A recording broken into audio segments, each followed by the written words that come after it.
السلام على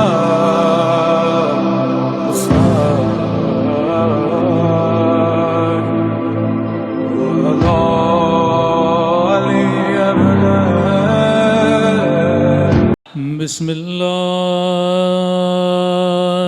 الله الرحمن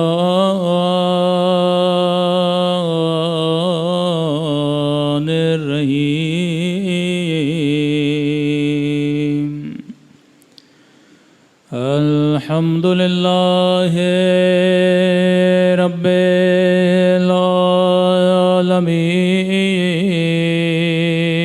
العالمين الحمد لله كما هو أهله الصلاة والسلام على سيد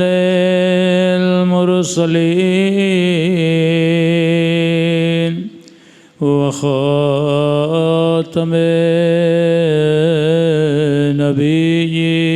النبيين أبي القاسم محمد اللهم صل على محمد وعلى آله الطيبين الطاهرين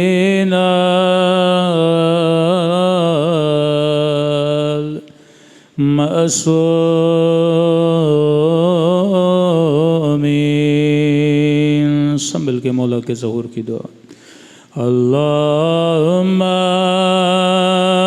کل ولیک حجت ابن الحسن صلواتک علیہ وعلى آبائه في هذه الساعة وفي كل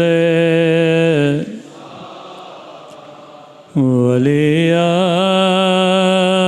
وافذا وقائدا وناصرا ودليلا حتى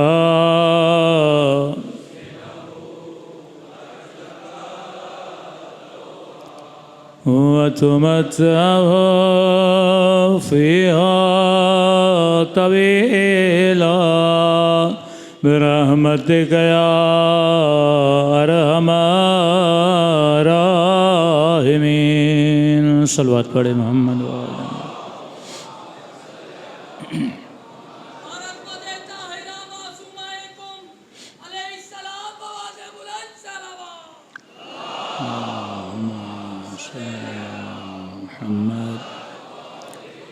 بسم اللہ الرحمن الرحیم رب اشرح لی صدری ویسر لی امری واحلل عقدۃ من لسانی یفقہوا قولی اما بعد فقط قال سبحانہ وتعالی فی محکم کتابہ بسم اللہ الرحمن الرحیم والعصر ان الانسان لفی خسر الا الذین آمنوا وعملوا الصالحات صلوات پڑھے محمد وعلی محمد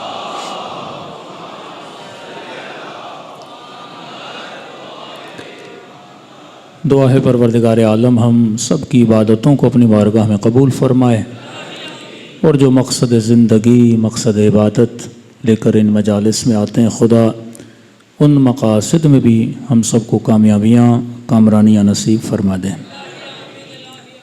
انشاءاللہ 10 دن اللہ نے زندگی دی آپ کی خدمت میں رہیں گے اور یہ جو ماحول معاشرہ سماج اور ان سماجوں میں مختلف عقائد کے رہنے والے لوگ ایک محلے میں 10 گھر ہیں تو کم از کم 10 عقیدے والے لوگ رہ رہے ہیں. ایک گھر شیعہ کا، ایک سنی کا، پھر سنیوں کے اندر مختلف فرقے موجود ہیں. اب جب فکر ایک نہ ہو تو سماج ایک جیسا نہیں ہوتا. جب افکار کے اندر کانفلکٹ موجود ہو تو پھر سماج کے اندر بھی کانفلکٹ وجود میں آتا ہے. ہم سب کو ایک کرنے کے لیے اللہ نے نعمت کربلا دی کہ اگر شیعہ ایک نقطے پہ جمع ہو سکتے ہیں وہ ابا عبداللہ الحسین ہے. اگر ہم کسی ایک عقیدے پہ جمع ہو سکتے ہیں وہ عقیدہ امامت ہے. اب جو حالات آپ نے دیکھے ایران اور اسرائیل کے، اب لوگوں کو سمجھ آیا کہ کانسیپٹ آف ولایت کیا ہے. ولایت صرف یہ نہیں کہ آپ نے امیر المومنین کی ولایت کو مان لیا. بھائی مان لیا تو اب کرنا کیا ہے؟ ولایت کے ماننے کا مطلب یہ ہے کہ میں نے ایک سماج بنانا ہے، میں نے ایک معاشرہ بنانا ہے. اگر فکر ایک ہو گئی تو معاشرے کی جو حرکت اور موٹیویشن ہے وہ بھی کیا ہونی چاہیے؟ ایک ہونی چاہیے. فکر بدل گئی تو معاشرہ بدل گیا. ہر ملک پہ حملہ ہوا اسی طرح سے. پہلے لیڈرشپ کو مارا جاتا ہے، لیڈرشپ گئی تو معاشرے کے نیچے کے جو افراد ہیں، لوگ جو ہیں، ان کے اندر ایک تشویش پیدا ہوتی ہے اور باہر نکلتے ہیں اور ملک کا نظام جو ہے وہ خراب ہو جاتا ہے. جیسے 2008 میں بے نظیر بھٹو کو بم کے ذریعے سے مارا گیا تو آپ نے دیکھا کہ کراچی کے حالات، سندھ کے حالات کیسے ہو گئے. مطلب ایک سیاسی لیڈرشپ کو جب مارا جاتا ہے تو ملک کے اندر حالات بگڑ جاتے ہیں. آج تک دنیا میں نہیں ہوا کہ ایک ملک جس کا chief of army staff, chief of intelligence, chief of police head سارے کے سارے مارے جائیں لیکن اس ملک کے اندر پتہ بھی نہ ہلے.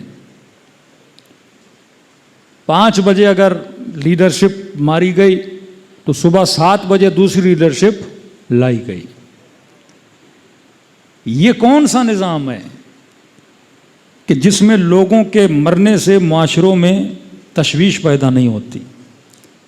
یہ نظام حسین ہے کہ شہادت شیعوں کو پریشان نہیں کرتی. دنیا میں کوئی ایسی قوم نہیں کہ ایک دن میں 97 لوگ مارے جائیں. 2004 کوئٹہ بم دھماکہ، کلیشنکوف سے 3 لوگ اندر داخل ہوتے ہیں، جمعے کی نماز، 97 لوگوں کو گولیوں سے چھلنی کیا جاتا ہے. یہی کراچی امام بارگاہ علی رضا بم دھماکہ، سینکڑوں لوگوں کو مارا جاتا ہے. پارا چنار بسوں سے اتار کے سینکڑوں لوگوں کو مارا جاتا ہے. نام دیکھ کے، پیٹھ پہ زنجیر کے نشان دیکھ کے پتہ چلے شیعہ ہے، اتار کے مارا جاتا ہے. لیکن کبھی بھی اس قوم نے ملک کو نقصان نہیں دیا. کبھی بھی آپ نے نہیں دیکھا کہ ایک ماں کے 5 بچے مارے جائیں اور اس کا حوصلہ پست ہو گیا ہو. ایک باپ کے سامنے 3 لاشیں رکھی گئی ہیں جوان بیٹوں کی، اس کا حوصلہ پست ہو گیا، وہ پہاڑ کی طرح کھڑا رہتا ہے. لاشیں ہیں، اگر کوئی اور باپ ہو تو اٹیک سے مر جائے. کس نے اس باپ کو یہ حوصلہ دیا؟ یہ فکر کربلا ہے. یہ کربلائی معاشرہ ہے. تو اہل بیت ایک نظام کا نام ہے، ولایت ایک نظام کا نام ہے. ابھی ہم انٹیریئر جا رہے تھے، کئی ایسے ملنگ فکر رکھنے والے لوگ جو علماء کے مخالف تھے، مراجع کے مخالف تھے، وہ تو کہہ رہے ہمیں تو ابھی سمجھ میں آیا ہے کہ حقیقت تشیع ہوتی کیا ہے. ہمیں تو صرف شور شرابے، ڈھول ڈھمکے پہ لگا دیا تھا ان لوگوں نے. نعرے بازی کرنا اور ہے، میدان جنگ میں علی کی طرح لڑنا اور ہے. آقا قراتی کہتے ہیں کہ شور اور شعور میں فرق ہے. شور، شعور. بعض محفلیں، بعض مجلسیں، بعض نشستیں ایسی ہوتی ہیں شور ہی شور ہوتا ہے. شعور نہیں ہے. حسین ابن علی شور مچانے کے لیے نہیں، فکروں کو شعور دینے کے لیے آئے تھے. امام اور امام شناسی کا مطلب ہے شعور پیدا کرو. خط ولایت امامت کا مطلب کیا ہے؟ کہ شیعہ معاشرہ بغیر لیڈرشپ کے زندہ نہیں رہ سکتا. یہ خط ولایت ہے. امام تو امام، اور امام اگر غیبت میں چلے گئے تو لیڈر بناؤ، پر ایسا لیڈر جو اس امام کے عقائد پہ، فکر پہ چلنے والا ہو. جس طرح امام دشمن کے سامنے، یزیدوں کے سامنے ڈٹ گئے، اپنا سب کچھ لٹا دیا، کوئی ایسی فکر والا جو اپنا سب کچھ لٹانے کے لیے تیار ہو پر اپنی فکر سے پیچھے ہٹنے کے لیے تیار نہ ہو. کہ مال دیا جائے، دولت دی جائے، طاقت دی جائے، پاور دیا جائے، ہر لالچ دی جائے، جھکے نہیں، سر کٹانے کے لیے تیار ہو. یہ فکر ولایت جو بھی آپ کو نظر آ رہی ہے کہ لیڈرشپ کا فائدہ، قومیں بچتی ہیں لیڈرشپ کی وجہ سے. ولائی معاشرے میں ملٹیپل لیڈرشپس نہیں ہوتی، وہ معاشرہ ولائی ہے ہی نہیں. ولائی معاشرہ جس میں سنگل لیڈرشپ ہو اور قوم سمان و تعاون اس کے پیچھے چلے، اس کے فرمان پر، اس کے اشارے پر. جمہور معاشرے اور ہیں، لیڈر والے معاشرے اور ہیں. ایک سوال ہم نے پچھلے سال IRC میں ایک اشرہ پڑھا تھا، دا سیکرٹ نیٹ ورک آف اہل البیت. میرا تھا کہ جہاں میرا آخری اشرہ ہوگا وہاں پہ اس ٹاپک کو کنٹینیو کریں گے، لیکن وہ میں آپ کے حوصلوں کو دیکھ کے اس کو چنوں گا. اگر آپ کے حوصلے اتنے ہوئے، کیونکہ وہ پرمغز گفتگو ہے. دا سیکرٹ نیٹ ورک آف اہل البیت، اہل بیت کا چھپا ہوا نیٹ ورک. کہ یہ مت سمجھیں کہ امام حسین شہید ہوئے، امام زین العابدین، سب سے لمبی امامت امام زین العابدین کی.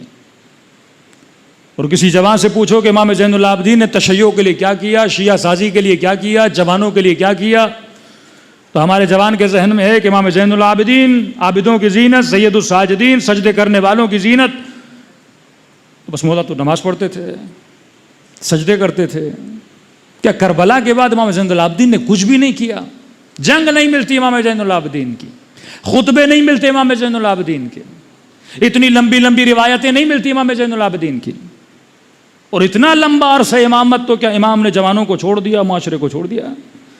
یا آج کا جوان یہ سمجھے کہ آج اتنے شیعہ جو بنپ رہے ہیں، بڑھ رہے ہیں، بابرکت ہیں، تو کیا اہل بیت بغیر سسٹم کے ہمیں چھوڑ کے چلے گئے؟ اور یہ جو آج ہم بڑھ رہے ہیں، کیا یہ بغیر سسٹم کے بڑھ رہے ہیں؟ اس کے اندر کوئی فکر اہل بیت انوالو نہیں ہے. دنیا کا کوئی ایسا فرقہ نہیں جس کی اتنے دشمن ہوں. بنو امیہ، بنو عباس، سر کاٹے گئے، سروں کی قیمت رکھی گئی، ہزاروں درہم سروں کی قیمت رکھی گئی، چن چن کے ڈھونڈ ڈھونڈ کے شیعوں کو نکال کے مارا جاتا تھا. جس فرقے کو اتنا مارا گیا، اتنا مارا گیا، آج وہ فرقہ بھی باقی ہے، آج وہ مکتب بھی باقی ہے. اور آج اگر مسلمان عزت کے لیے کسی کا نام لے سکتے ہیں تو وہ شیعہ لیڈرز کا نام لیتے ہیں.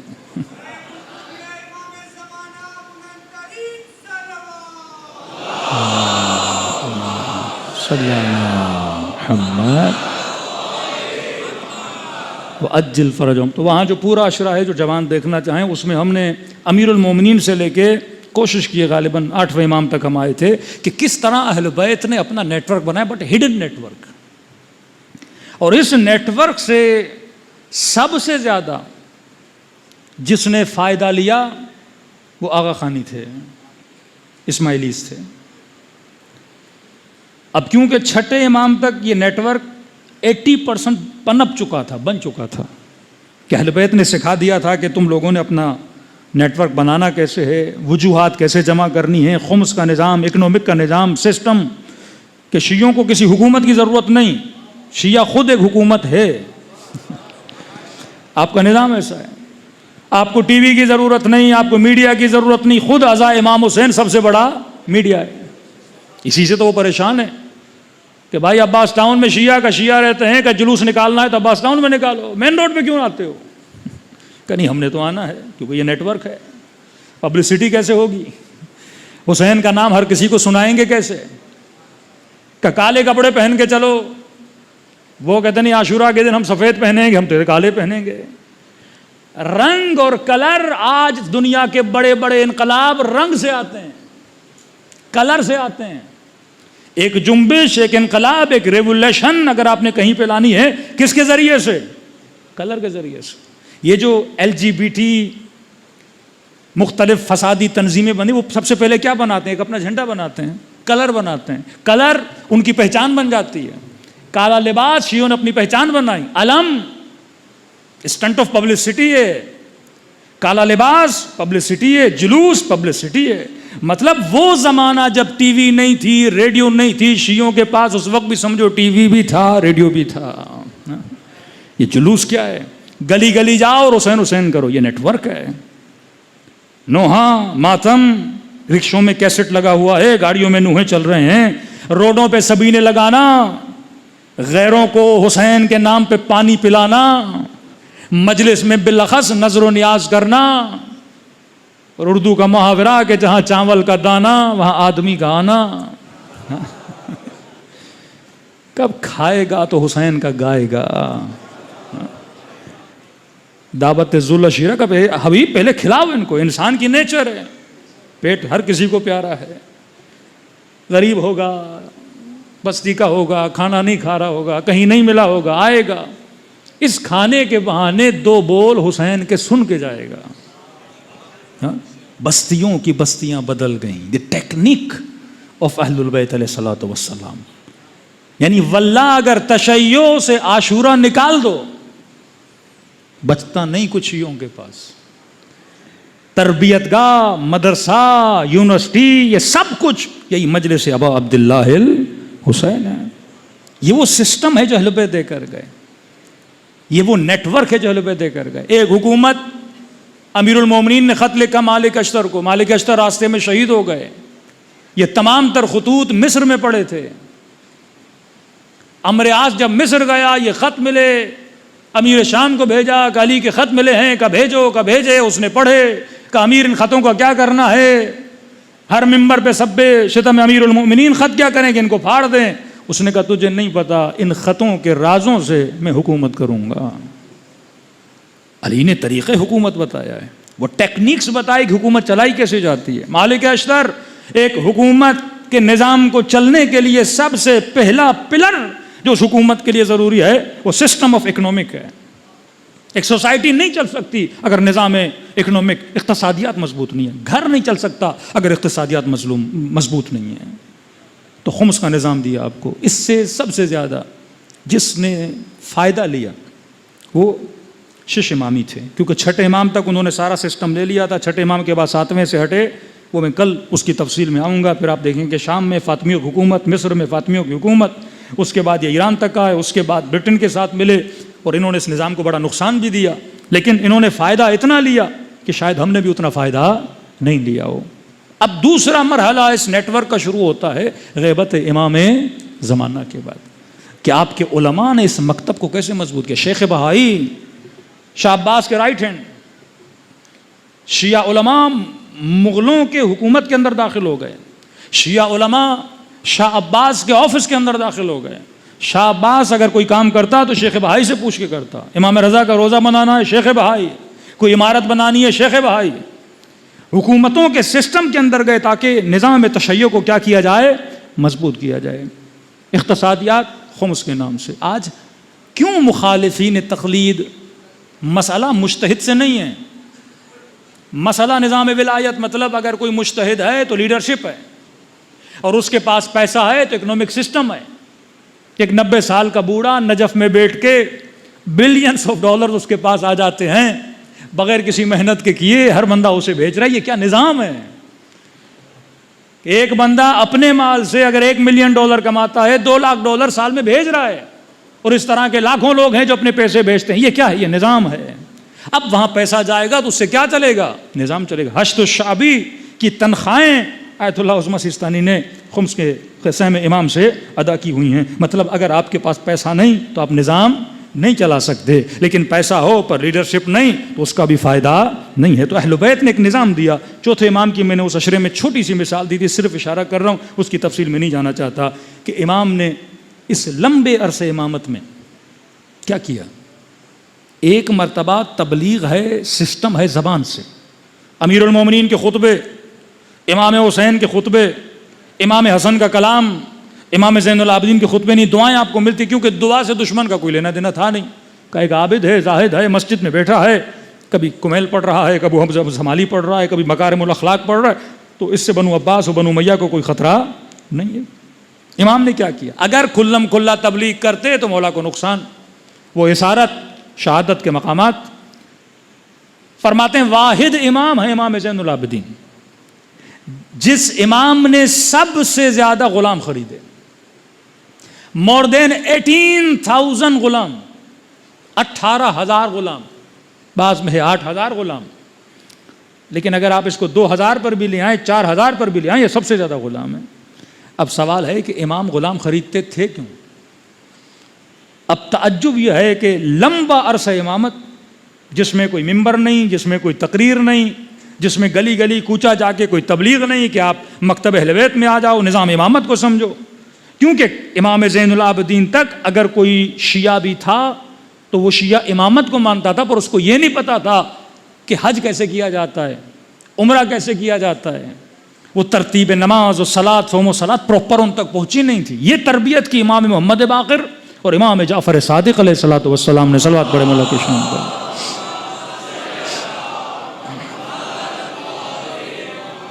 وہ تربیت تب شروع ہوئی۔ اب 5 منٹ کے لیے سوچ رہی، ایک ایسا امام جو گلی کوچوں میں نہیں گئے، جنہوں نے کھلم کھلا تبلیغ نہیں کی، اور لمبا عرصہ امامت ہے، جب وہ دنیا سے جاتے ہیں 5ویں امام، 6ٹھے امام، اور جب ان کی امامت آتی ہے اور وہ جب مسند درس اور علم بانٹنے کی مسند پہ بیٹھتے ہیں تو اس امام کے درس میں شرکت کرنے والے شاگردوں کی تعداد 2,000 سے لے کے 4,000 کی، کہ حاکم اتنا پریشان کہ کسی اور کی بھی مسند لگتی تھی، تو انہوں نے کہا جو اس کے درس میں آئے گا اسے، مثال دے رہا ہوں، 4 درہم پیسہ ملے گا، اور ایک مجلس ہو، پیسے دے کے بولے جو آئے گا مجلس سننے اس کو 4,000 روپیہ ملے گا، اور باہر شرطے کھڑے کر دیے کہ جو جعفر صادق کو سننے جائے گا اس نے 4 درہم مثلا دینے ہیں۔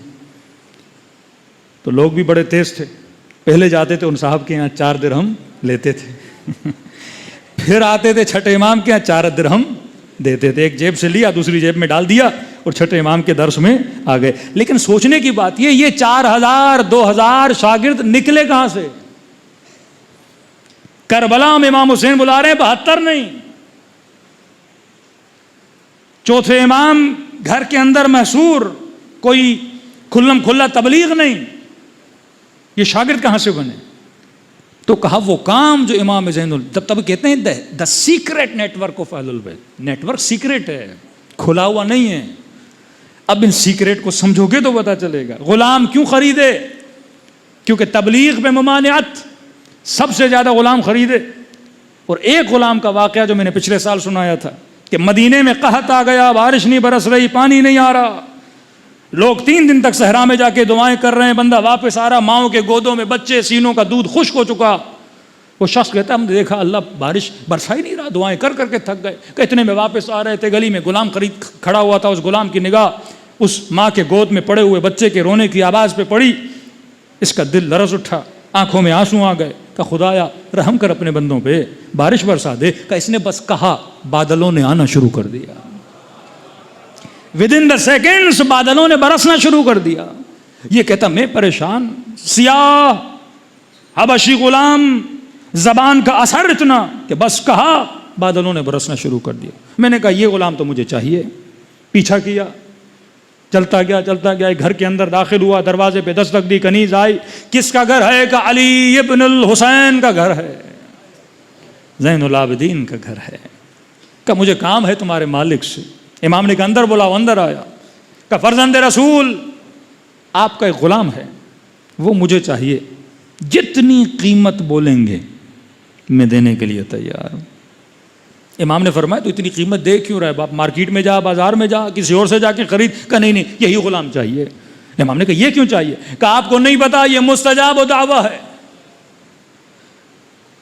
جس نے مستجاب الدعوہ بنایا اسے کہیں کہ آپ کو نہیں پتا یہ مستجاب الدعوہ ہے۔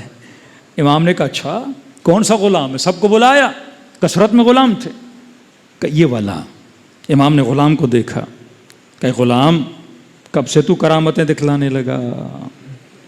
کہ مولا واللہ میں نے کوئی کرامت نہیں دیکھا. یہ کہہ رہا ہے تو نے دعا کی خدا نے بارش برسا دی.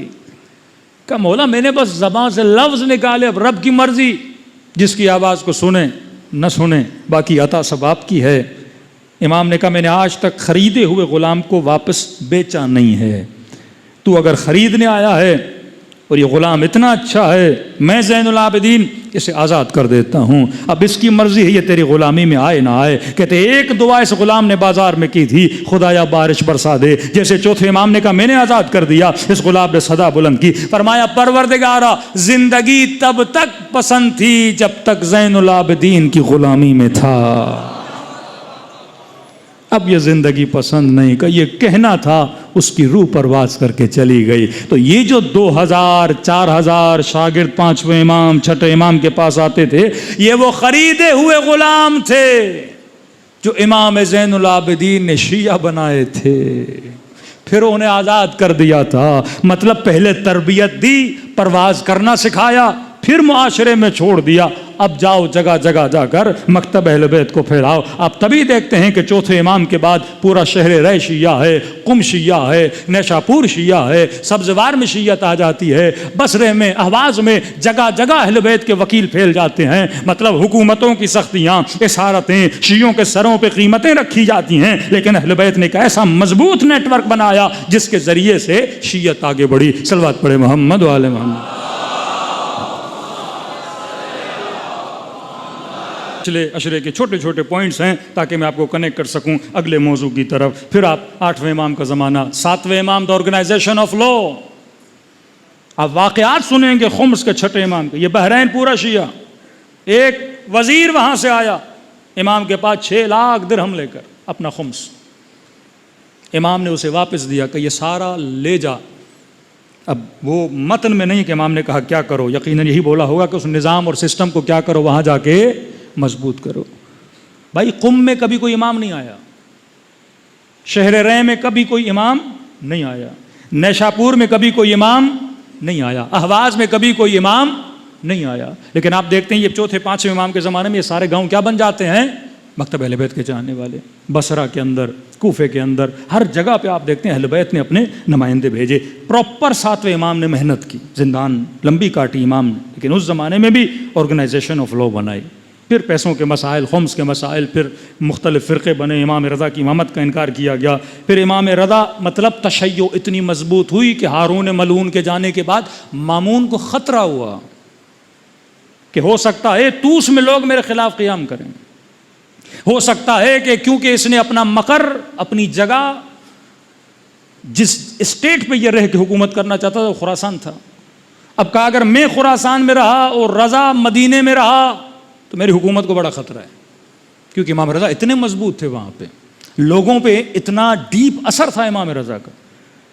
تو کہا کہ میں عزت وقار دے کے, حکومت کا عہدہ دے کے ان کو خراسان بلاؤں, تاکہ لوگوں کے ذہنوں میں ڈالوں کہ تم جن کے پیچھے لگے ہوئے ہو کہ یہ مثلاً عالم دین ہیں, فرزند رسول ہیں, آل رسول ہیں, یہ تو حکومت علیاذ باللہ اور عہدوں کے محتاج ہیں, یا ان کی لالچ میں ہمارے پاس آ رہے ہیں. پھر امام رضا نے جگہ جگہ پہ اپنی مظلومیت بیان کی کہ مجھے یہ چیز نہیں چاہیے لیکن بالاجبار مجھے لے جا. وہ بھی اللہ کی مصلحت کہ امام رضا کی قبر ہم سارے ہمارے ہمسائے میں مشہد مقدس میں رکھی جائے, کہ ایک امام کی اتنی برکت ہے کہ خدا نے اس سرزمین کو ولایت امیر المومنین کا ماننے والا بنا دیا ہے. صلوات پڑھے محمد و آل محمد پر.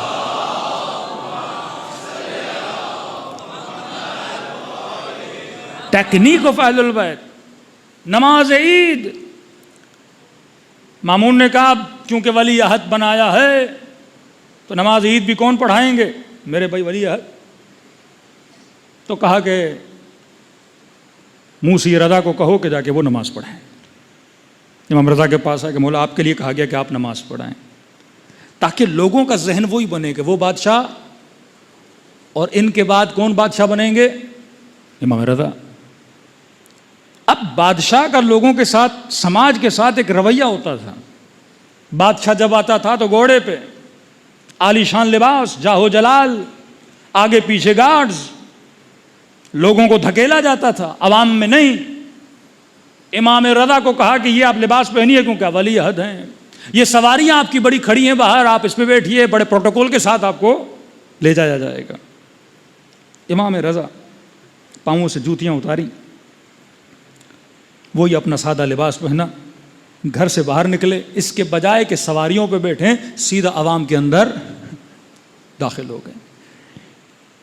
خراسان کے لوگ کہتے ہیں کہ جب فرزند رسول گھر سے باہر آئے تو سب کا تصور یہ تھا ایسے نکلیں گے جیسے کوئی بادشاہ نکلتا ہے، ہم سے دور اپنی سواریوں پہ بیٹھیں گے، لیکن کہ اس عالم میں آئے کہ پاؤں میں جوتیاں نہیں، آنکھوں میں آنسو، کہ عید کا روز ہے اور اللہ کے دربار میں مہمان بن کے جا رہے ہیں، اور حکم خدا ہے کس طرح نماز پڑھنے کے لیے آیا کرو، اور لوگوں کی بھیڑ کے اندر مل گئے، یا نعرے بلند ہو گئے کہ فرزند رسول خوش آمد، حاکم ہونا چاہیے تو اہل بیت جیسا ہونا چاہیے۔ اتنی سادہ زندگی کے لوگوں کے اندر مل گئے۔ یا سپاہی دوڑے دوڑے گئے کہ مامون تو نے چاہا کہ امام رضا کا نام خراب کرو، لیکن وہ تو عوام میں گھل مل گل گئے، اب خطرہ ہے تو تمہارے تخت کو خطرہ ہے۔ فوراً پھر سپاہی بھیجے کہ فرزند رسول کو کہو کہ ان کی جان کو خطرہ ہے، نماز عید کون پڑھانے جائے گا؟ نماز عید میں پڑھانے جاؤں گا۔ اس قدر اس لعین کو خطرہ محسوس ہوا کہ امام رضا کو زہر دے کے شہید کر دیا گیا۔ شیعوں کے اوپر امتحانات، پھر ایک ایسا امام 8-9 سال کا امام، for the first time in history شیعہ محسوس کر رہے تھے 8 سال کا امام، جناب ابا سالت جو امام رضا کے صحابی ہیں، وہیں پہ ایک دوسرے صحابی جو قریب یعنی زندگی امام رضا کے ساتھ ان لوگوں نے گزاری ہے، ابا سالت کو کہتے ہیں ابا سالت ابھی امام جواد چھوٹے ہیں، ہم ان کی امامت کو تو مانتے ہیں لیکن ایک کام کرتے ہیں کہ ہم ویٹ کرتے ہیں کہ یہ تھوڑے جوان ہو جائیں، بالغ ہو جائیں، اس کے بعد ان کو مسند دیں گے، تب تک یہ گھر میں بیٹھے رہیں، ہم لوگ معاملات کو دیکھتے ہیں۔ کہتے ابا سالت اتنے چاہو جلال میں آئے، ان کو گریباں سے پکڑا، دیوار سے لگایا، کہ تو نے یہ سوچا بھی کیسے کہ امام جوان ہو کے امام ہوتا ہے، یہ 7 سال کا ہو بھی تو امام ہے۔ علم کا مسئلہ ہے تو سوال کرو امام جواد سے، جواب نہ دے تو پھر تم اعتراض کر سکتے ہو کہ جب عیسیٰ ماں کی گود میں ہوتے ہوئے نبی ہے تو امام بھی 7 سال کی ایج میں امام ہوتا ہے۔ یہاں ایج معیار نہیں ہے، عمر معیار نہیں ہے، یہاں معیار ہے تو علم معیار ہے۔ پھر وہ امام جواد کی لمبی لمبی روایتیں اور سوال جوابات جو آپ کے اندر موجود ہیں۔ پھر امام حسن عسکری کا زمانہ کہ امام حرمین عسکر، یہ نہ بولتے ہیں عسکر، بولتے ہیں فوجی چھاونی، 2 امام فوجی چھاونی کے اندر ہیں۔ اثر اتنا بڑھ گیا تھا امامت کا کہ اگر مدینے میں رہیں تو حاکموں کا مسئلہ، لوگ ملیں گے، اثر اتنا ہے لوگ ان کے ہو جاتے ہیں۔ نگاہ رکھی جائے دربار میں لائیں تو پھر بھی مسئلہ، مدینے میں نہیں رکھنا جگہ خطرناک ہے، مکے میں نہیں رکھنا خطرناک ہے، عراق کے اندر کوفے میں رکھتے ہیں تو مسئلہ، بصرے میں رکھتے ہیں تو مسئلہ، تو کہاں رکھیں؟ کہ ان کو کینٹ کے اندر لا کے بٹھا دو، جہاں ہمارا کنٹرول وہیں پہ رہیں گے، 4 گھر دیں گے، آگے پیچھے ہمارے بندے، ہمارے فوجی، کون آ رہا ہے کون جا رہا ہے، ساری انٹیلیجنس رپورٹ ہمارے پاس ہوگی۔ لمبی زندگی 2 اماموں نے عسکر، یہ عسکری پیٹرول پمپ دیکھیں آپ نے، عسکری بینک، عسکر فوج کو بولتے ہیں۔ حرمین امام حسن عسکری، یعنی وہ امام جو عسکر میں رہا، وہ امام جو فوجی چھاونی میں رہا۔ اتنی سختی کہ جب امام زمانہ شکم مادر میں تھے، جناب حکیم خاتون، گھر کی سگی خواتین کو بھی پتہ نہیں تھا کہ بی بی حاملہ ہیں، کہ امام بولتے ہیں اپنی بہن کو کہ اب تیار ہو جائیں، آج وضع حمل ہونے والا ہے، تو کہتی ہیں کس کا وضع حمل؟ کہ نرجس خاتون کا۔ کہ مجھے تو نظر نہیں آیا۔ اعجاز الہی سے گھر کے اندر جو کنیزیں وہ جاسوس، گھر کے اندر جو غلام وہ جاسوس، کیونکہ حاکموں نے کنیزیں بھیجی ہوئی تھیں، حاکموں نے غلام رکھے ہوئے تھے، گھر کی ایکٹیویٹی، مطلب گھر کے بندوں اور نوکرانیوں کو بھی نہیں پتا کہ امام زمانہ کی ولادت کب ہوگی، کس طرح ہوگی۔ آج جاتے ہیں زیارت کرنے کے لیے استہ خانے میں، وہاں پہ ولادت، وہیں سے امام غیبت کے اندر چلے جاتے ہیں۔ اس قدر چیزوں کو چھپایا گیا۔ اب سوال ہے، اس عالم میں امام نے شیعوں کے ساتھ اپنا نیٹ ورک کٹنے نہیں دیا۔ اہواز کے شیعہ مرتبط، قم کے شیعہ مرتبط، قم سے آتے تھے، ملتے تھے، وہ مختلف آپ روایات سنتے ہیں بڑے بڑے علماء کی کہ اہل بیت علیہ الصلوۃ والسلام سے آ کے ملتے تھے. کس ذریعے سے ملتے تھے؟ اب ظاہر ہے گھر میں لوگ رہتے ہیں تو گھی بھی چاہیے، صابن بھی چاہیے، آٹا بھی چاہیے، کھجوریں بھی چاہیے. کہتے ہیں کئی اہل بیت کے چاہنے والے اصحاب مولا جس محلے میں رہتے تھے 2 سال فقیر بن کے اس محلے میں بھیک مانگتے تھے تاکہ کسی کو شک نہ ہو امام کا صحابی ہے. 2 سال فقیر بن کے، سب کو پتا تھا یہ فقیر مانگنے آتا ہے. اس فقیری کے بہانے امام کے دروازے پہ جاتے تھے. امام نکلتے تھے، ایک سوال کرتا تھا، مولا جواب دیتا تھا، یہ لکھ کے دوسرے شیعوں تک پہنچاتا تھا. اتنا چھپا ہوا نیٹ ورک. گھر کے اندر گھی کی ضرورت ہے، گھی بیچنے والے آتے تھے، گھی کی دیگیں دہن بولتے ہیں، کہتے تھے ہم دہن لینے آئے ہیں اور گھر میں دہن کی ضرورت ہے. آگ جلانے کے لیے لکڑیوں کی ضرورت، باہر سے لکڑیاں لے کر آتے تھے. وہ شخص کہتا ہے کہ جب لکڑیاں امام کے گھر سے امام کے لے کر جا رہے تھے تو ایک پل سے گزرنا تھا اور اچانک سے پہیا جو ہے وہ اپنی جگہ سے ہل گیا اور ساری لکڑیاں جو ہیں وہ زمین کے اوپر گر گئیں. تو کہہ رہا ہے ایک لکڑی جب گری اور ٹوٹی تو میں نے دیکھا اس کے اندر وہ خط تھے، وہ سوالات تھے جو امام کے گھر میں جانے تھے. پھر امام جواب دیتے تھے، پھر انہی دیگوں کے اندر لکڑیوں میں سوالات لکھ کے اندر بھیجے جاتے تھے. پھر گھی کی دیگ جب جاتی تھی، وہ دیگ جب خالی ہوتی تھی امام اس دیگ کے اندر جوابات لکھ کے دیتے تھے، وہ پھر شیعوں تک پہنچتے تھے. امام نے اور امامت نے کبھی بھی اپنا تعلق تشیع سے ٹوٹنے نہیں دیا. پھر غیبت امام زمانہ، پھر وہ 4 نائب، پھر غیبت کبریٰ، اس کے بعد علماء کا کردار. پھر شیعہ اخباری تھے، پھر شیعہ اصولی بنے، ایک نظام اصولی بنا. اس اصولی نظام کے ذریعے سے شیعوں کو کیا کیا گیا؟ مرتبط کیا گیا. آج تشیع کی طاقت ہے تو اسی نظام امامت کی وجہ سے ہے. اور دشمن آج کس چیز کو توڑنا چاہتا ہے؟ وہ 2 چیزیں ہیں. ایک شیعوں کے اندر نظام ولایت کے نام سے لیڈرشپ کو ختم کیا جائے، دوسرا ان کا اکنومیکل سسٹم جو خمس ہے اسے ختم کر دیا جائے. آج بعض لوگ یہ نظریہ بھی دے رہے ہیں کہ جناب خمس مجتہد کو دینے کی کیا ضرورت ہے، معصوم کی تو روایت ہے، آپ اسے کیا کر دو؟ دفنا دو، کسی دریا کے اندر پھینک دو، لیکن کسی عالم تک اس کو پہنچنے نہ دو. کیونکہ یہ نظام اگر چلے گا، سیدھی بات ہے، ایک مجلس چلے گی تو اس کے خرچے ہونے ہیں، مسجد میں پنکھے چلیں گے تو اس کا خرچہ ہونا ہے، گاڑی چلے گی تو پیٹرول چلنا ہے. تو اگر نظام چلے گا تو اس کے لیے بجٹ چاہیے. تو اہل بیت علیہ الصلوۃ والسلام نے نظام خمس بھی دیا اور لیڈرشپ کے نام سے نظام ولایت بھی عطا کیا. صلوات پڑھے محمد و آل محمد.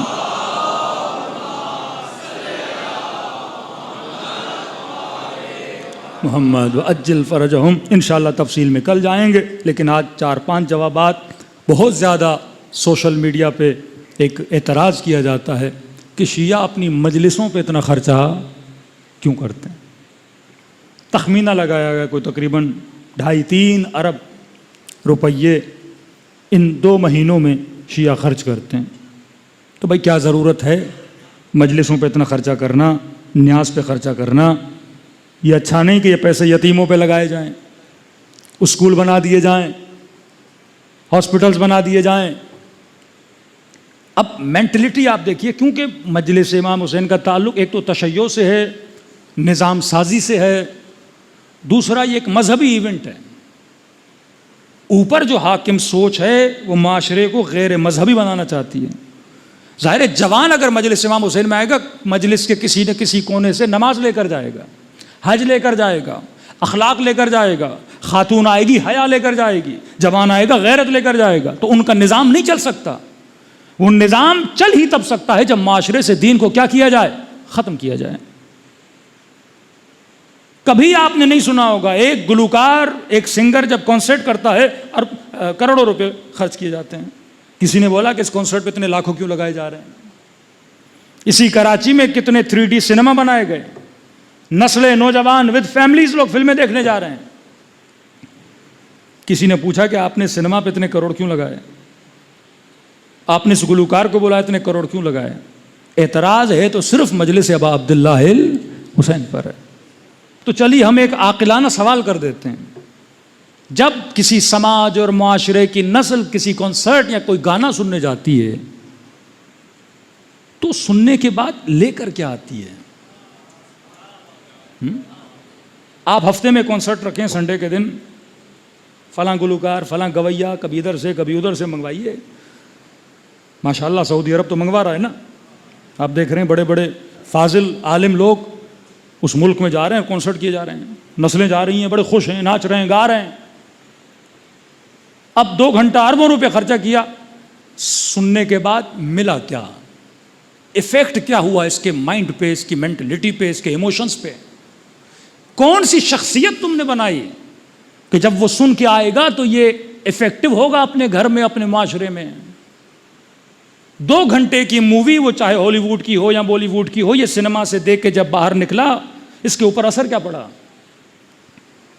اور 1 گھنٹے کی مجلس سن کے نکلا, اس کے اوپر اثر کیا پڑا؟ کیونکہ مجلس حسین بھی دماغ بنا رہی ہے, فکر بنا رہی ہے. جو فلمیں بنانے والے ہیں وہ بھی کیا بنا رہے ہیں؟ یہ بولا جاتا ہے انٹرٹینمنٹ, بس اس انٹرٹینمنٹ کے اندر آپ کے کانشیس اور سب کانشیس کے اندر جو ایفیکٹس ڈالے جاتے ہیں, جو آنکھوں کے اندر بے حیائی ڈالی جاتی ہے. کیونکہ جب آپ ایک چیز کو بار بار دیکھتے ہو, کہتے ہیں کہ اس کو نارملائز کیا جاتا ہے. ایک اشارہ دے رہا ہوں, کچھ معاشروں میں چیزیں ہوتی ہیں اس کو ٹیبو بولتے ہیں. ٹیبوز کو توڑنا, جس کو ہم بولیں اقدار. مثال دے رہا ہوں, مسلم معاشرے میں یا انڈیا پاکستان کے معاشرے میں آج سے 5 سال 10 سال پہلے خواتین موٹر بائک نہیں چلاتی, ٹیبو تھا. مطلب اگر چلانا بھی چاہے تو وہ خود 100 بار سوچے گی کہ لوگ کیا بولیں گے, بھائی اجازت نہیں دے گا, باپ اجازت نہیں دے گا, معاشرہ, سماج, یہ ٹیبو ہے. کہتے ہیں ٹیبو کو کیا کرو, توڑو. یہ قدامت پسند, بس شریعت اجازت دیتی ہے, ہمیں اجازت دیتی ہے. اب لوگوں کو یہ نہیں پتا فقہ اور اخلاق. فقہ از منیمم, اخلاق از میکسیمم. میں ایز اے مولانا اگر بولوں کہ جناب کیا میں ٹی شرٹ پہن سکتا ہوں اور شارٹس پہن کے نکل سکتا ہوں, شریعت بولے گی ہاں بھائی حلال ہے. اب کوئی مولوی چلے تو صحیح. اخلاقاً حرام ہے. شریعت منیمم بتاتی ہے. آپ شریعت سے پوچھو کہ حجاب کتنا, تو بتائے گی یہ شریعت مطلب منیمم, یہ لائن ہے منیمم کی. اخلاق سے پوچھو کہ حجاب کتنا, میکسیمم. شریعت میں نماز میں کون سا لباس پہن کے نماز ہو جاتی ہے, مرد بولے گا منیمم لباس یہ, دھوتی پہن کے بھی آدمی نماز پڑھ سکتا ہے. کون مسجد میں دھوتی پہن کے آئے گا؟ میکسیمم. کئی لوگ اس میں کنفیوژن کا شکار ہوتے ہیں. بعثتُ لأتمم مکارم الاخلاق, رسول فرماتے ہیں میں مبعوث ہوا تاکہ تجھے اخلاق کی بلندیوں پہ پہنچاؤں.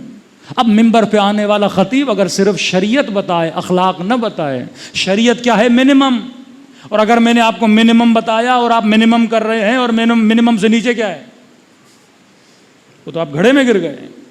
لیکن کوشش ہوتی ہے آپ کو میکسیمم بتایا جائے. اگر میکسیمم نہیں بھی کیا, 100 بتائیں تو کم از کم 90 پہ آئے گا, 70 پہ آئے گا. لیکن اگر میں نے اس کو 60 ہی بتایا تو 60 کے بعد تو نیچے 50 کے نیچے چلا جائے گا. یہ تو اہل بیت نے اخلاق کی بلندیوں تک ہمیں پہنچانے کا حکم دیا. تو مجلس حسین کیا کرتی ہے, انسان کی ذہن سازی کرتی ہے. اب اس مجلس سے ہمیں ملتا کیا ہے, چند پوائنٹس آپ کو بتا رہا ہوں. یہ ترتیب ہم نے عین سے بنائی ہے, تقریباً دوسری مجالس میں بتا چکا. 10 عین یاد کر لیں, 10 عین کہ ہمیں مجلس امام حسین سے کیا ملتا ہے. پہلا عین, مجلس حسین انسان کو عقل مند بناتی ہے. پہلا عین, جن عقلوں پہ زنگ لگے ہیں حسین کی مجلس ان زنگار کو ہٹا دیتی ہے. چھری کو تیز کرنے کے لیے پتھر کی ضرورت ہے, عقل کو تیز کرنے کے لیے حسین کی محفل کی ضرورت ہے. ہور بنا جب حسین سے ملا. جناب زہیر, قاصد آیا کہ زہیر حسین بلا رہے ہیں, کہ میں نہیں آ رہا ہوں. دوسرا قاصد آیا, حسین بلا رہے ہیں, کہ میں نے اپنا قافلہ اسی لیے روٹ وہی ہے پر میں نے تھوڑا دور رکھا ہے کہ مجھے امام حسین کا آمنا سامنا نہ کرنا پڑے, میں نہیں آ رہا. بعض روایات میں کہ بیوی نے بولا چاہو, ایک روایت میں ہے تیسری بار اسے آواز آئی زہیر. اس نے کہا کہ پھر قاصد بھیج دیا. میں نے کہا میں نہیں آ رہا. کہ قاصد نہیں, میں خود حسین ہوں, میں خود حسین ہوں. کہتا شرمسار وہ اٹھا اور امام سے ملا. ملنے کے بعد کیا تیز ہوئی؟ عقل تیز ہوئی. جب عقل تیز ہوئی واپس آیا تو زہیر نہیں تھا، کوئی اور تھا. بیوی کو کہا باغ بھی دیا، دولت بھی دی، سب کچھ دیا، اپنے نکاح سے تجھے آزاد کر دیا. کہا ہوا کیا ہے؟ کہ میں حسین کی طرف جا رہا ہوں اور پلٹ کے واپس نہیں آؤں گا. یہ کربلا سب سے زیادہ جو کرتی ہے عقل کو تیز کرتی ہے. قرآن میں کتنی مرتبہ لفظ آیا افلا یعقلون افلا یتدبرون لہم قلوب لا یفقہون لہم آذان لا یسمعون. کہ جہنمی جب جہنم میں جائیں گے پوچھا جائے گا تم جہنم میں کیوں جا رہے ہو، تمہارے جہنم میں جانے کی وجہ کیا ہے؟ تو آواز دیں گے لو کنا نسمع او نعقل ما کنا من اصحاب السعیر. اگر ہم دنیا میں سنتے اور عقل سے کام لیتے آج اصحاب سعیر میں سے نہ ہوتے. مجلس حسین میں آؤ تو سنو، سننے کے بعد عقل سے کام لو. حر نے سنا، عقل کو ایکٹیو کیا تو حر علیہ السلام بن گیا. شمر نے سنا پر سن کے عمل نہ کیا تو لعنت اللہ بن گیا. تو یہ مجلس حسین عقلوں کو تیز کرتی ہے. جوان مجلس میں آؤ تو تجھے حسین بتائیں گے کہ تمہارا امام کون ہے. مجلس میں آؤ تو امام حسین سکھائیں گے کہ تمہاری سلیکشن، تمہارا ریلیشن، تمہارے روابط، تمہاری تعلقات کیسے ہونے چاہیے. زندگی میں دوست بنانا ہے تو کس کو بناؤ، زندگی میں رشتہ قائم کرنا ہے تو کس سے کرو. یہ ساری عاقلانہ جو تمرین ہے، جو ایکسرسائز ہے، یہ کون بتائے گا؟ یہ فکر ابا عبداللہ الحسین بتائے گی. تو پہلا عین جو مجلس حسین سے ملتا ہے وہ عین عقل ہے. مجلس حسین عقل مند بناتی ہے. ڈرامے، فلمیں اور کنسرٹ انسان کی عقلوں کو کیا کرتے ہیں؟ ضائع کرتے ہیں. ان محفلوں میں ناچ کر، شراب پی کر کس کو زائل کیا جاتا ہے؟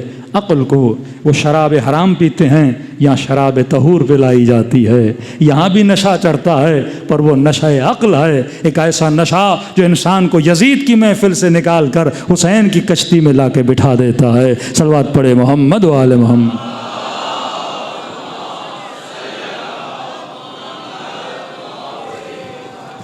تو ایک عین عقل مجلس ابا عبداللہ انسان کی عقل کو بلند کرتی ہے.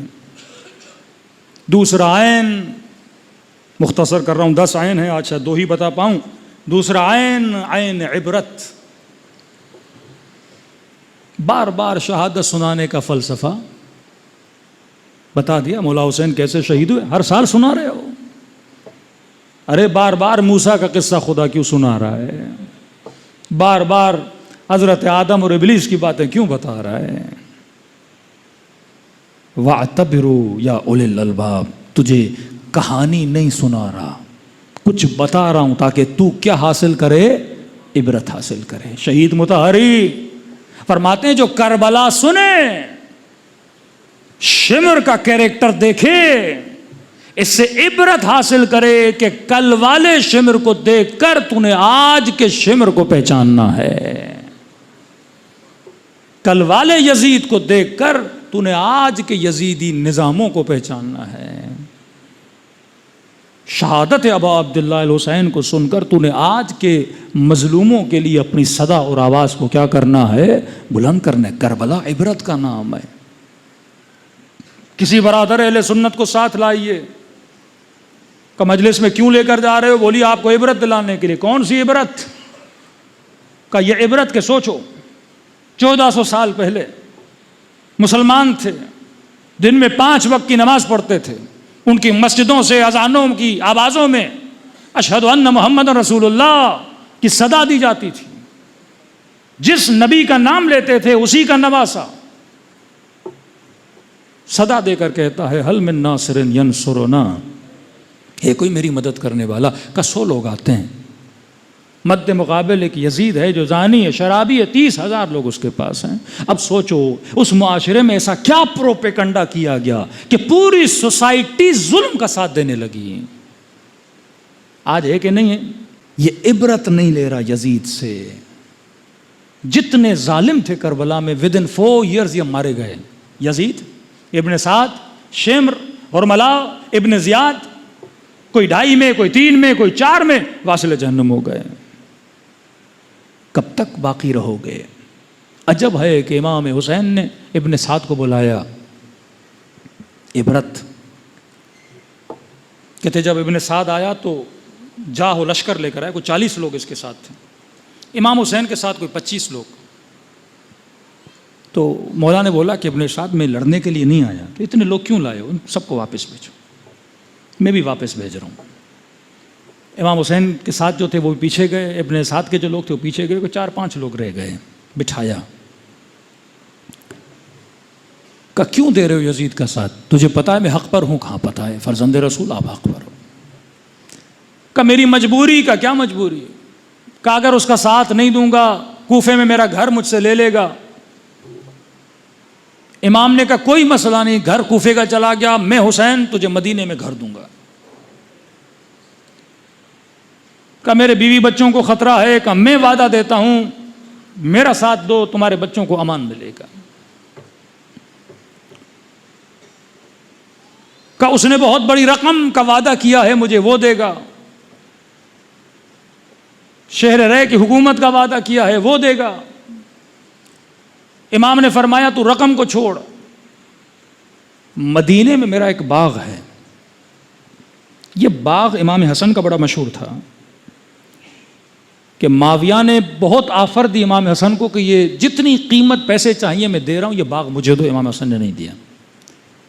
تقریباً 4000 یا 400 درخت اس باغ کے اندر لگے تھے کہ روایات میں کہ ہر درخت لگانے کے بعد امیر المومنین نے اس کے کنارے میں 2 رکعت نماز ادا کی تھی. یعنی مدینے میں اتنا بھاری فصل بابرکت فصل والا کوئی باغ نہیں تھا. یہ تھا. امام حسین نے کہا وہ باغ تجھے دوں گا اگر یہ ہے کہ مال و اموال تمہارے یزید لے لے گا، ابن زیاد لے لے گا، باغ تمہارا ہو. کہ حسین شہر رے کی حکومت کا قوالا اور وعدہ ملا ہے مجھے. مولا حسین نے ٹھنڈی سانس لی. کہ ابن سعد تجھے حسین پر یقین ہے؟ کہاں ہے؟ کتنا یقین ہے؟ کہ مجھے پتا ہے آپ جو کہتے ہیں وہ صحیح ہے. مکے کے لوگ کافر تھے نا، رسول خدا نے اگر کہوں کہ باہر پہاڑ کے پیچھے لشکر کھڑا ہے مانو گے؟ کہ مانیں گے. ابن سعد نے کہا حسین جو کہو مجھے یقین ہے. کہ اگر مجھ حسین پہ یقین ہے، میں حسین تجھے کہہ رہا ہوں شہر رے کی حکومت تو دور، تجھے رے کی سرزمین کے گندم کا دانہ بھی نصیب نہیں ہوگا. کہتے یہ کہنا تھا، غصے سے کھڑا ہوا کہ حسین تو حق پر ہے، پر تیرے پاس آؤں گا جنت ملے گی، لیکن جنت ادھار ہے. یزید کے پاس جاؤں گا کیش ملے گا. امام نے کہا تو جہنمی بنتا ہے. پھر ایک بددعا امام نے اس کو دی، اور اسی بددعا آخری عمر اس بددعا میں مبتلا ہوا اور دنیا سے چلا گیا. عبرت لے انسان، کربلا مقام عبرت ہے. کربلا دشمن شناسی کا نام ہے، تفصیل میں کل آئیں گے. تو فخر کریں، مجالس امام حسین معاشرہ بناتی ہیں. یہاں جوان آتے ہیں، ان کا ذہن بنتا ہے. کل یہ جوان باپ بنے گا، اس کی نسل ہوگی، اس کی اولاد ہوگی، اس کو تربیت دے گا. ایک پورا نیٹ ورک آپ کے اوپر جو ذمہ داری ہے وہ کسی اور مسلمان پر نہیں ہے جتنی اہل بیت کے چاہنے والے پر ہے، کیونکہ آپ ہی وہ ہیں جب امام زمانہ آئیں گے اسی امام کے سپاہیوں میں آپ نے شمار ہونا ہے. کہ لاکھ سجدہ شکر ادا کرو کہ خدا نے نعمت حسین سے تجھے نوازا ہے. طالبان قراتی کا جملہ کہتے خدا نے ہر قوم کو ایک آنسو دیا، شیعوں کو خدا نے 2 قسم کے آنسو دیے ہیں. ہر قوم کے پاس توبہ کا آنسو ہے، شیعوں کے پاس توبہ کا آنسو بھی ہے. دوسرا آنسو جسے کہتے ہیں غم حسین کا آنسو. کہ قبلہ توبہ کا آنسو کیا کرتا ہے؟ کہ وہ گناہوں کو مٹا دیتا ہے. کہ غم حسین کا آنسو کہ یہ بھی گناہوں کو مٹا دیتا ہے. عرض کیا کہ پھر دونوں آنسوؤں میں فرق کیا ہے؟ تو کہا کہ توبہ کا آنسو اس طرح ہے جس طرح کپڑے نجس ہو جائیں، انہیں دھو تو یہ پاک ہو جاتے ہیں. غم حسین کا آنسو وجود پہ لگے داغوں کو مٹاتا ہے. سفید قمیص پہنی ہے، چائے گر گئی، داغ لگ گئے، اب دھو گے کپڑا پاک تو ہو جائے گا، داغ نہیں جائے گا. کہ یہ صرف کمال ہے امام حسین کے آنسو میں کہ وجود پہ کتنا گہرا داغ بھی ہو، لیکن خدا کو کہو کہ خدا تجھے حسین کے کٹے ہوئے گلے کا واسطہ، خدا تجھے 4 سالہ بچی کے زخمی کانوں کا واسطہ کا ایک آنسو جہنم کی آگ کو بجھا سکتا ہے۔ چوتھے امام فرماتے ہیں کثرت سے میرے بابا کو سلام کرو۔ زیارت عاشورہ 100 سلام کا مولا اتنا کیوں لکھا گیا کہ سلام کرو؟ فرمایا کیونکہ عاشورہ کے دن میرا بابا ترس گیا تھا۔ کوئی سلام کرے، کہتے تھے یہ باغی ہے اسے سلام نہ کرو۔ کہ جب تم میں سے کوئی میرے بابا کو سلام کرتا ہے تو میرے بابا کے کلیجے کو ٹھنڈک ملتی ہے۔ امیر المومنین گھر آئے، سیدہ نے کہا علی میں نے سنا ہے لوگ تجھے سلام نہیں کرتے۔ فرمایا نبی کی بیٹی میں علی سلام کرتا ہوں کوئی مجھے جواب نہیں دیتا، کہ اگر خلوص سے سلام کرو تو خدا تجھے ثواب زیارت حسین عطا کرتا ہے۔ عرض کی کہ مولا کیسے پتا چلے کہ مجھے ثواب ملا؟ کا خلوص۔ دوسری نشانی کہ جب ابا عبداللہ کو سلام کرو، امام حسین کو سلام کرو، کا سلام کرنے کے بعد اگر نہ چاہتے ہوئے تیری آنکھوں سے آنسو آ گئے۔ ایک بندہ چاہ کے روتا ہے، ایک مرتبہ نہیں دل ٹوٹ کے روتا ہے۔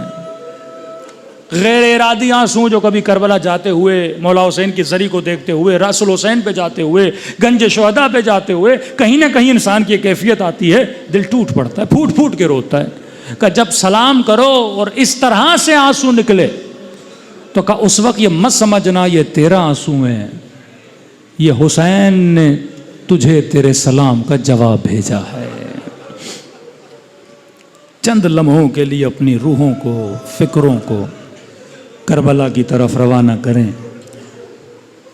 ایسے سلام کریں جیسے زینب نے بھائی کو سلام کیا۔ جن کو سلام آتا ہے میرے ساتھ پڑھیں۔ جس جوان کو، بچے کو، ماں کو، بہن کو سلام نہیں آتا لیکن نام حسین تو ہر شیعہ کو آتا ہے، تو کم از کم نام حسین پکارو تاکہ خدا اس نام کے صدقے میں ہمیں ایسا بنائے جیسا امام حسین چاہتے ہیں۔ السلام علی الحسین وعلی علی ابن الحسین وعلی اولاد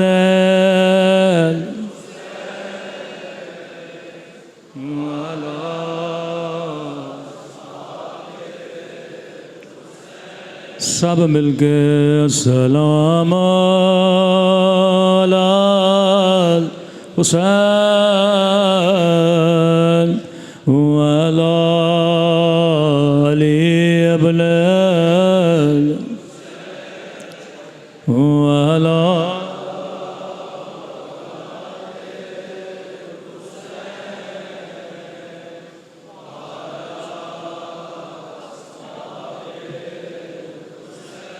سب مل کے السلام علی الحسین وعلی علی ابن الحسین وعلی اولاد وعلی صحابہ۔ ایک سلام نیابت امام زمانہ میں سب مل کے السلام علی الحسین وعلی علی ابن الحسین وعلی اولاد وعلی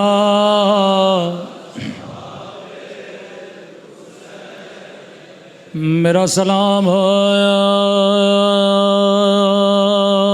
زینب کی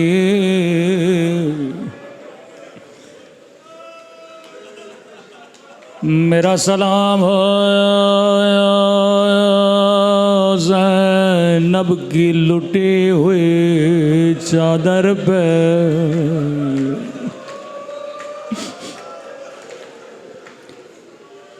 میرا سلام ہو بچپن میں جھکی ہوئی کمر پہ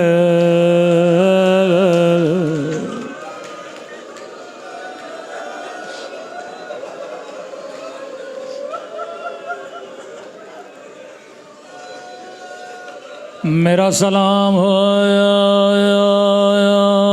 ننھی سی گردن میں بندھی ہوئی رسیوں پہ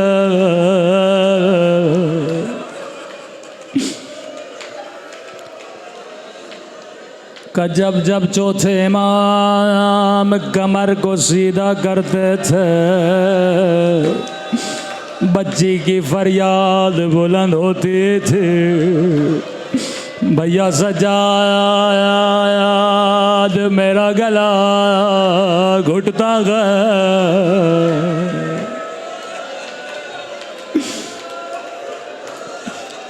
میرا سلام بچپن میں جھکی ہوئی کمر پہ میرا سلام ہو رباب کی اجڑی ہوئی گودی پہ میرا سلام ہو ان رخساروں پہ جن کا رنگ تماچوں نے بدل دیا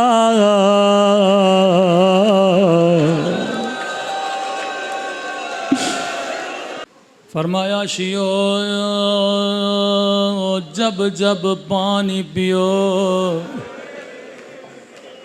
صرف یہ نہیں پانی پیو فرمایا جب جب ٹھنڈا پانی پیو میری سکینہ کو یاد کیا کرو ایک ایک گھونٹ کے لیے میری بچی کو تماچے مارے گئے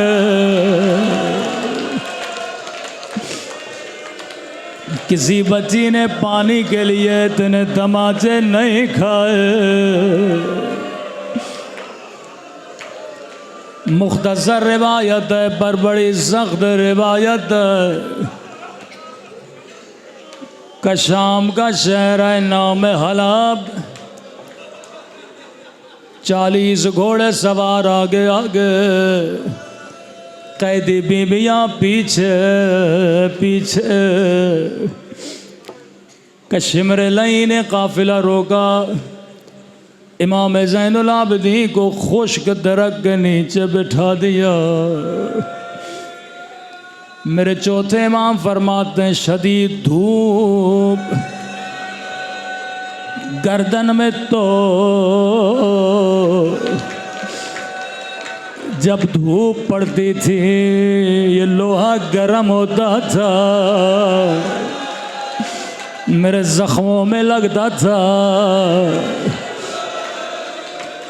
کسی نے عرض کی مولا اس دھوپ سے کون بچاتا تھا روکے گا میری 4 سالہ بہن سایہ بن کے کھڑی ہو جاتی تھی روکے کہتی تھی میرے اللہ میرا بھائی بھی گیا اب سکینہ کے پاس اکبر نہ رکھا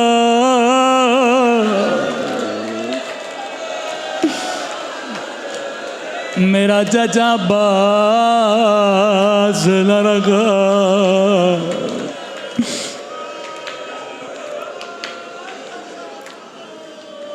کہ پھر یہ بچی بھائی کے گودی میں بیٹھ جاتے تھے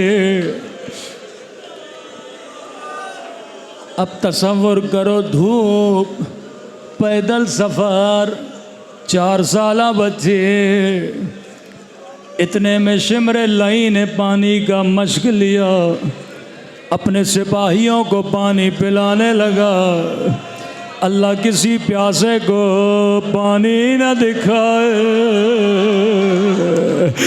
بچی کی نگاہ پانی پہ گئے، کہنے لگی بھیا سجاد اگر اجازت ہو میں اس سے پانی مانگو۔ کہ سکینہ یہ بڑا لعین ہے، پانی نہیں دے گا، لیکن جا جا کے مانگ، کہیں قیامت کے دن یہ نہ کہے بچی نے مانگا نہیں تھا۔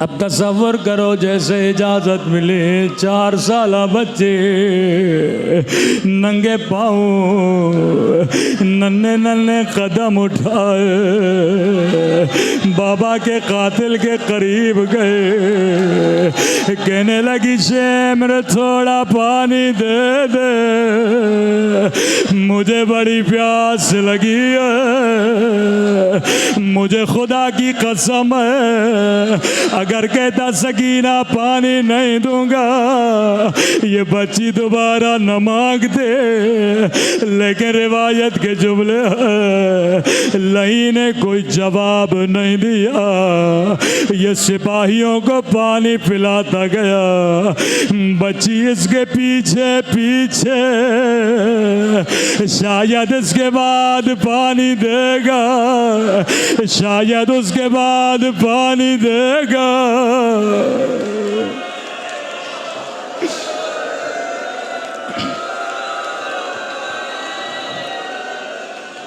40 سپاہی پانی پیتے رہے، لیکن حسین کی بچی پیاسی۔ راوی کہتا ہے چل چل کے تھک گئے، تھک کے زمین پہ بیٹھ گئے، کہنے لگی شمر سب کو پلا دے، جب تھوڑا بچ جائے مجھے بھی دینا، مجھے بڑی پیاس لگی ہے۔ روایت کے جملے بڑے سخت ہیں، سپاہیوں نے پانی پی لیا، اب لئی نے گھوڑوں کو پلانا شروع کیا، سکینہ پیاسی لیکن گھوڑے پانی پیتے رہے۔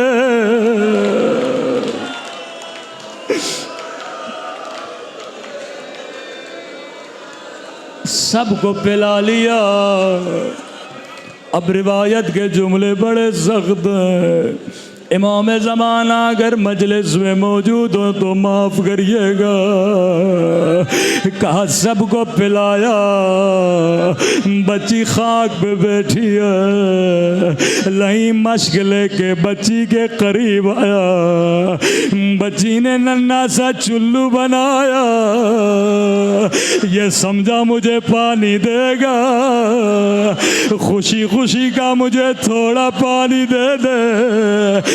سنیں گے لئی نے کیا کیا، بچی کی نظروں کے سامنے سارا پانی زمین پہ پھینک دیا، سکینہ نے خود کو زمین پہ گرایا، میرے غریب الوطن بابا، میرے 3 دن کے پیاسے بابا، بابا شمر نے بڑا ظلم کیا،